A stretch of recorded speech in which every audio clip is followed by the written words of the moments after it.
Well, singing, dancing, going to the cinema, reading a good book, it might sound a bit self-indulgent, but it could actually prolong your life and help fend off dementia. A new book, Art Cure, The Science of How Art Transforms Your Health, is out now. Written by a professor of psychobiology at the University College London, it says creative activities reduce and even prevent depression, that they build up our cognitive reserve and tell us how just half an hour a week of art could improve our health. Its author Daisy Fancourt joins us now. Thanks so much for your time. Can I start by simply asking you, tell us the science bit. I mean, what do the arts do then to our brains and our bodies? This book is really covering an incredible body of randomized control trials and scientific experiments that help to show that when we engage in the arts, it activates pleasure and reward networks in our brain, boosting levels of dopamine. It reduces levels of stress hormones like cortisol in our bodies. It even reduces levels of inflammation in our immune system, which is linked to our mental and physical health, and even affects patterns of gene expression in our DNA, helping us to stay biologically younger. Is it any form of art then? I mean, you know, watching telly, does that count if I'm watching a program on TV that I enjoy? Television is actually one of the art forms where we see more mixed results, but that's not so much because of the art, but because of the screen-based nature, which we know is more challenging for our brains to process.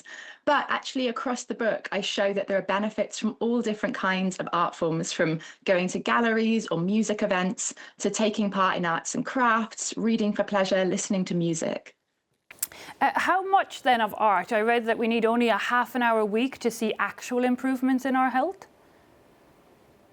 This really depends on what you want to improve. If you're feeling stressed in the moment and you take part in a few minutes of crafts or listening to music, that might help to feel less stressed, but it's not going to have lifelong benefits. So the evidence shows that it's about building up regular, sustained engagement if we want to see associations with future risk of depression or for longer-term well-being outcomes.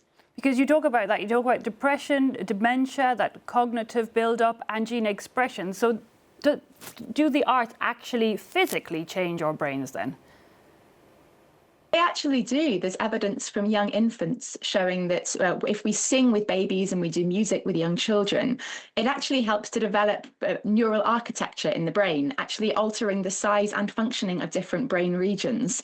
And we see this as well in the scientific studies showing that older adults who engage more with the arts have better brain plasticity and actually have better cognitive reserve, better resilience against dementia.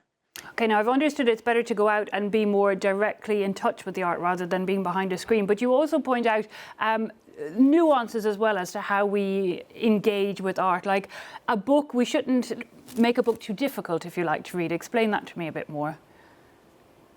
The concept here is that if it's art that we have absolutely no frame of reference for, we're going to find it much harder to process it. That's why some people find that modern art galleries, they're not quite sure what they're looking for. But if we choose art forms where we already have some sense of what to expect, then it helps our brains to know what to predict when we're enjoying it. And prediction of things like predicting when a chorus will come back in a song or predicting what's likely to happen next in a story, that actually helps with the release of dopamine. Even if we get it wrong in our predictions, being able to make predictions is what helps with our pleasure response. Fascinating. And you also talk about when we're learning something like crochet or knitting, and it's the fact of failing, the benefit we get from having to unravel our work. One of the things about the arts is they can help to support core psychological needs, like a sense of mastery and control in our lives. And mastery is built up through trial and error. So if we try arts and we fail, but then we get better, that can improve that sense of confidence in our abilities. And that's a confidence that can then apply over to other aspects of our lives as well. So finally, what would you advise to people who aren't necessarily attracted to that world of culture and arts? They like quite factual and fixed forms of entertainment or knowledge. We're seeing really great opportunities to try arts, and there are so many different kinds of arts. I would say find a taster session for something. Novelty is actually really important for our brains as well. So find an opportunity to go to a class or to try a new activity through learning on YouTube, for example, and try and find something where you get that pleasure response that means it's going to be supporting your well-being. We can think about it a bit like diets, having vegetables every day and also having creativity and arts every day. A little bit of everything, and you can't go too far wrong. But you did say that this book, Art to Cure, is based on scientific research.